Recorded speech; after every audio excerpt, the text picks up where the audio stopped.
So, hello, welcome. I would like to thank again to all the external guests who came today. I know we are already the fifth group, so you've heard a lot of presentations before, but we are hoping that we can still provide you with some new information that you will find useful. At least we'll try our best. So just a quick little agenda for the upcoming 15 minutes, what we would like to talk about. We included all the conclusion from our retail audit that you can read on our table, all the 25 pages in detail in a little SWOT analysis. So if you would like to do a deep dive into it, you can find all the details there. After the conclusions, we would like to pinpoint all the challenges in the touchpoint management that we found throughout our customer journey management. And then we would like to convert all these challenges into opportunities and then show you what are the opportunities for us that we would like to work within in the upcoming days and weeks to find solutions for. So before the SWOT analysis, how we came up with all this conclusion, basically we have spent hours and days on secondary data research on our desktop. We paid several visits to the stores, actually to several stores, not only to the Lyngby Friluftsland store that we are currently working with. We also conducted mystery shopper analysis with the help of our lovely classmates. And we also conducted interviews with employees and customers in the store and throughout the phone with the help. So the main and the most important strengths, I would like to start with that, are the great customer service of Friluftsland that we have experienced on all channels. When we went to the store, we were greeted by very well-educated, knowledgeable customer service. All the employees were really polite, not too pushy, but they were always there to help us. And we experienced the exact same thing throughout the phone and online, where there's an actual person picking up the phone. There was no waiting time, basically, which is, I think, very, very important in retail. And so yeah, that's something that's probably the greatest strength that we've seen. Also, the great location on the main street which we found, that's one of the greatest strengths and also one of the greatest threats for Friluftsland, since there's a lot of competitors in the main area. Also, we all know the Lyngby store center, which is probably the most convenient way of shopping for most of our customers. So that's a great challenge for Friluftsland to stand out. But we've seen that customers are really appreciating all the strength and they are feeling very positively about Friluftsland since they've ranked the company over 9 on Trustpilot. We also found a lot of currently emerging trends within the industry. One of those are the increased desire and the increased desire towards active lifestyle and the fitness and just simply a healthier well-being. And also people started using sports apparel and the clothing as casual clothing, which could be a great opportunity to expand the target group of Friluftsland. But for us as consultants, what was the most important part of the SWOT analysis was the weaknesses combined with all the threats, because that's what we would like to work within further down in our analysis and in the audit. So we looked at all the weaknesses and we basically pinpointed 3 main categories throughout the customer journey, and we included all the touch points that we would like to work with and improve and lift up. And our partners over the board will now take over and walk you through the touch point. So here's the touch point map that we conducted based on our own observations, a mystery shopper report, and also customer interviews. All these yellow post-it notes are interactions between Friluftsland and its customers, and they are scored from 0 to 10. We've decided to look into the lowest scoring touch points in order to change Friluftsland's weaknesses into strengths. And the first challenge is the layout and design of the store. The store is not eye-catching enough from outside to attract the bikers' attention, nor from the inside to increase inspiration in the store. Also, the competition in Lyngby area is very high, and due to the increase of a trend where sportswear turns into fashion wear, Friluftsland needs to stand out more.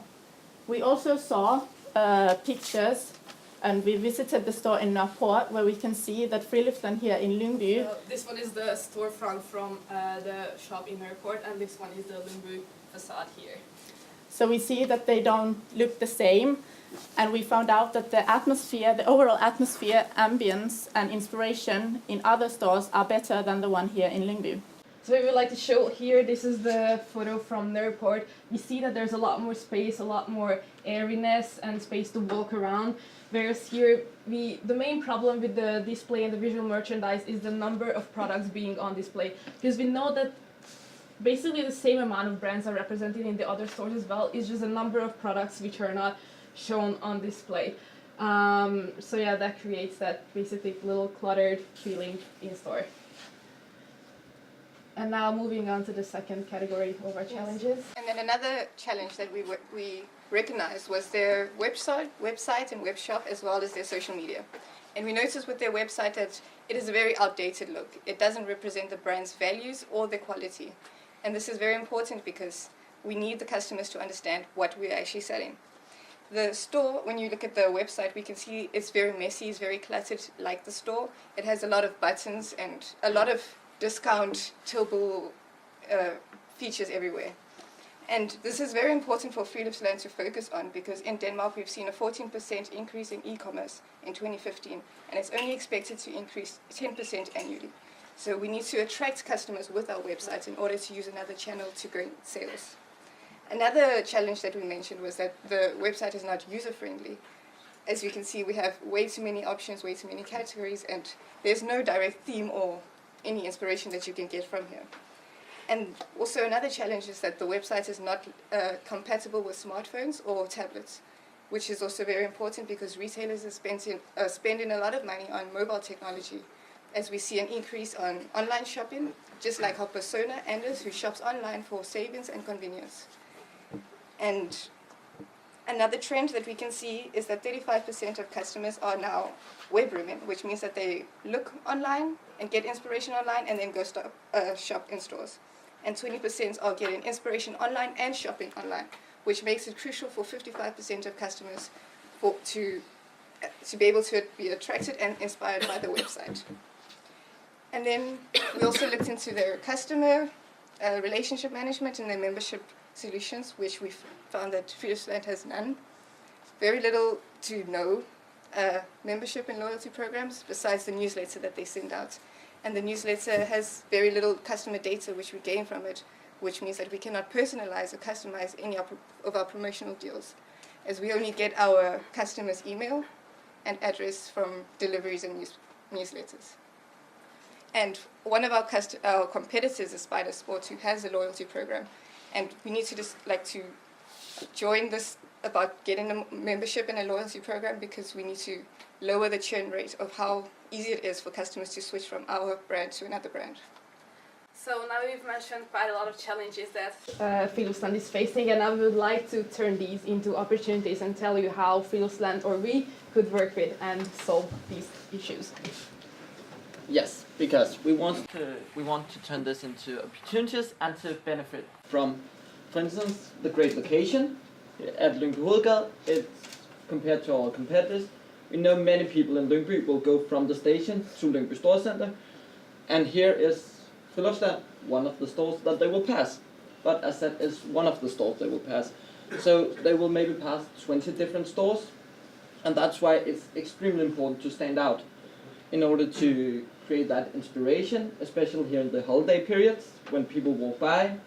If they can get the idea that they can go in there and find their presents, they probably will. We want to create a more unique experience. We understand that we have some premium brands, especially if you look at our positioning map. You can see that compared to competitors, it's more for the extreme users, whereas the other stores will mainly focus on hobby users, lower level users, people who don't spend as much.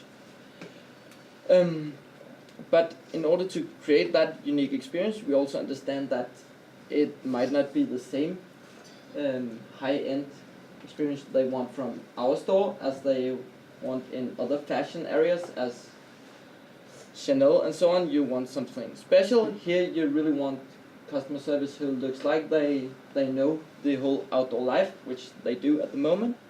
And hopefully the whole more premium experience can increase the basket size. So on the web shop and social media, the goals are essentially the same. That also ties into the whole omni-channel approach, where we want customers to have the same feeling in store and when they shop online. And as well, that hopefully converts to higher conversion rates. As we can see now on the web shop, they really want the customers to be able to find any product with one click. So if you not know what you're looking for exactly, you might be scared away. And then on social media, we want more engagement. Because nowadays, all social media works more or less the same. They use the same kind of algorithms, where interaction is key. And we can see that the Facebook page, they have over 25,000 likes. But if we go and look at their recent post, we can see that only 20 people or so likes each post, which is not that much. So the way it works now is that in order for the stories to pop up the next time, you have to get involved. And that's what we want to work with, more user engagement. So not only that first post they connect with will be seen by friends and families, but the next many posts will also pop up on their newsfeed, because the social media algorithms thinks this is something you'll find interesting. And the last category, the customer relationship management. So even though we know that Friluftsland already has a great customer service, we know that the post-purchase customer relationship management is just as important nowadays as the pre-purchase or the one throughout when customers are making the purchase. So that's why we would like to introduce some sort of membership solution, either a loyalty card or loyalty program. That's what we will go deeper into when we come up with the actual solutions, in order to create a stronger customer relationship, so that way Friluftsland would engage more with them and tie them to the brand, because we know that there's a high chance of switching between brands when there's nothing tying them to the current brand, especially because there's a high competition within the market. Also with the content, since we know that the newsletter is sent to all the customers who sign up with the newsletter, but since the only data that they have is the name of the person and their email address, there's a really low chance of customizing the content that's sent to them. So that might be actually a waste of money for Friluftsland. So there's an opportunity to save some money there by customizing that content. And also by making it feel more unique and personalized, which we know that current customers in 2016 are really in the need of, and they are demanding that. They could probably return more to the store, and that way we would like to increase the recency, frequency, and monetary ratio. And basically with that, we included everything that we wanted to say today. So thank you very much for your attention, and we are open for questions.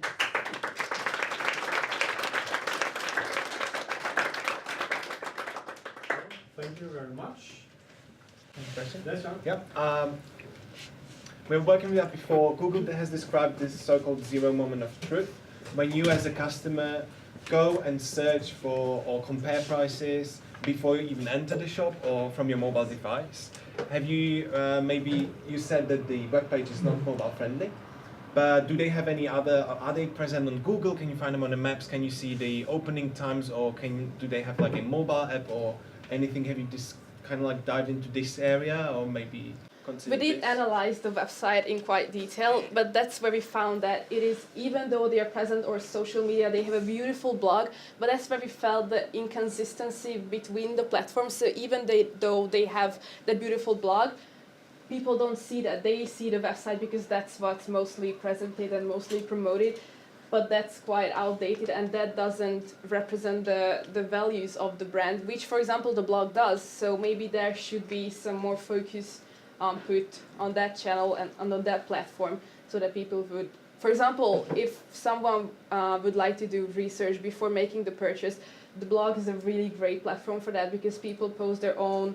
adventures, how they use the actual products that they bought throughout their hiking or sports experience. So yeah, that way we should like connect that and make it a more seamless experience between all channels. The blog is could also be kind of the glue between the web shop and the social media, because there's, as Grace said, a lot of interesting stuff going on, product reviews posted on the blog, so that's easier to get customers from social media into the blog, and then from the blog over to the web shop.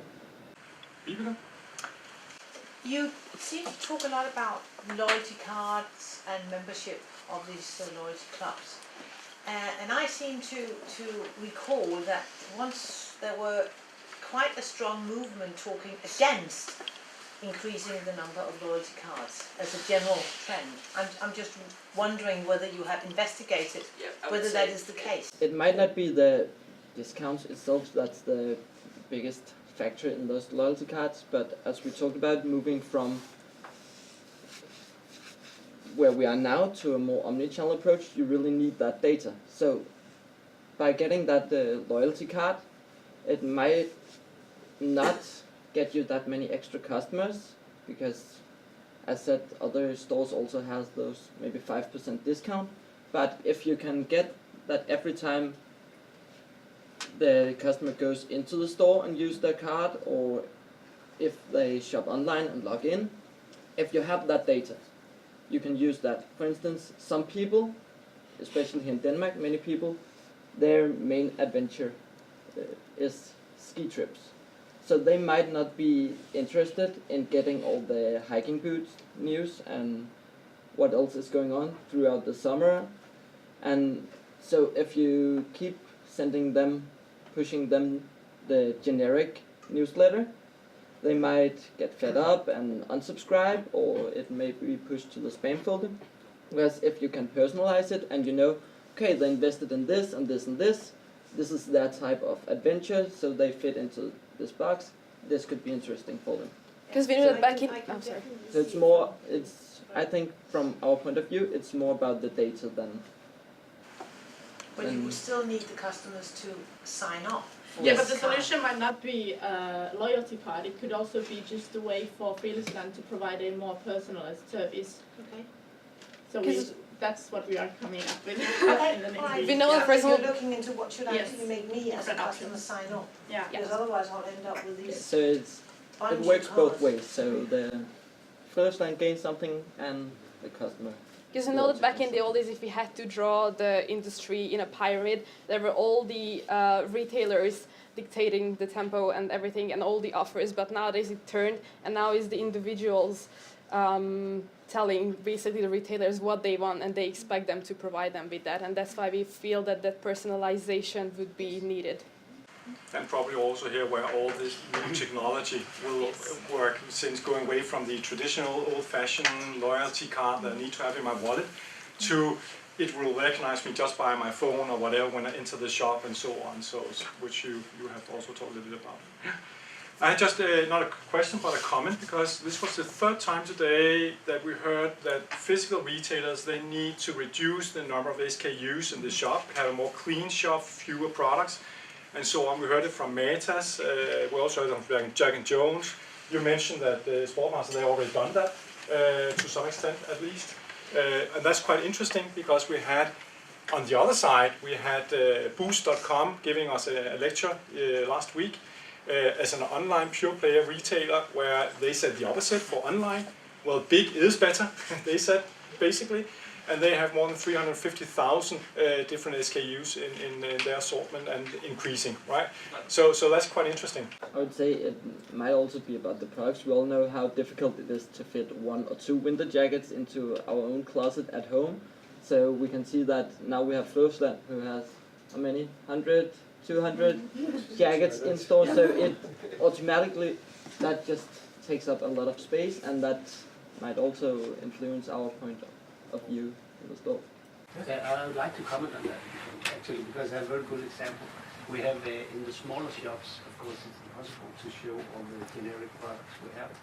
And we tried different ways, and with footwear in our cutting shop, which is the smallest shop we have, we use showroom method, you would say. We have a selected number of models, one shoe, presented pretty nice actually, and in the Odense shop, which is slightly bigger but have about the same annual turnover. We have fewer generic items, but the footwear item we present is presented with basically one of each size, with their sizes, and the customer can go pick it up, try it out. The footwear share of the overall turnover in the Odense shop is more than the double as the shop in Kolding. And in our experience, footwear is a good example because if you want to present sizes, it takes a hell lot of work. I mean, it's nearly impossible. Even in our biggest store, we can't present all models in all sizes. But actually, showrooming is killing turnover when you're talking about footwear. I thought this was the insight that we were lacking when we identified as a challenge. Yeah, no, Now you know. but it's just